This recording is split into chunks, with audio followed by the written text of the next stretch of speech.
Dan sementara itu memperingati HUT Bayangkara ke-76, Polres Muba menggelar turnamen bulu tangkis yang diikuti seluruh unsur Forkopimda serta masyarakat Bumi Serasan Sekate.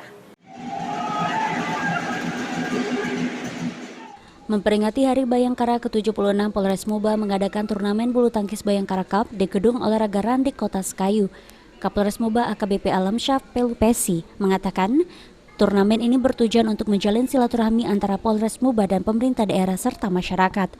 Diharapkan ke depan Polres Musi Banyuasin bisa menjadi lebih baik lagi ke depan sebagai pengayom masyarakat.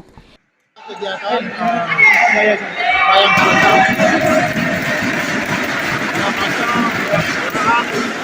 Hari Bayangkara ke-76 ini diikutan oleh masyarakat pada umumnya, termasuk dengan instansi pemerintah. Kegiatannya merupakan bagian daripada silaturahmi antara Polri dengan pemerintah daerah, TNI, dan masyarakat pada umumnya dalam memperingati Hari Bayangkara yang ke-76. Sementara itu, PJ Bupati Musi Banyuasin Apriyadi mengatakan, pihaknya sangat berterima kasih atas terselenggaranya turnamen bulu tangkis ini dan bisa menjadi pemicu kembali bergairahnya kegiatan olahraga di Musi Banyuasin. Jadi hari ini kami melaksanakan kegiatan pembukaan turnamen Kapolres Cup dalam rangka memperingati HUT Bayangkara yang ke-76.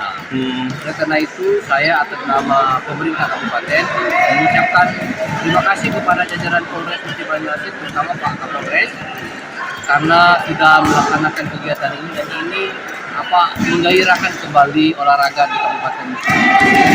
Kemudian juga menumbuhkan kembali UMKM yang ada di sekitar Kota Sekayu ini kan bisa kembali berjualan lagi. Jadi kelihatan ekonominya akan semakin tinggi.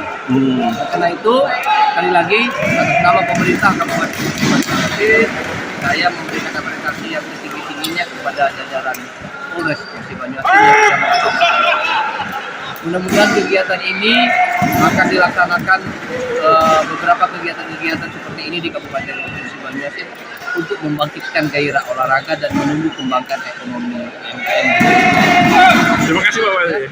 Turnamen ini sendiri diikuti oleh jajaran Polres Muba beserta FKPD Muba dan masyarakat umum. Ruzi Iskandar, PAL TV.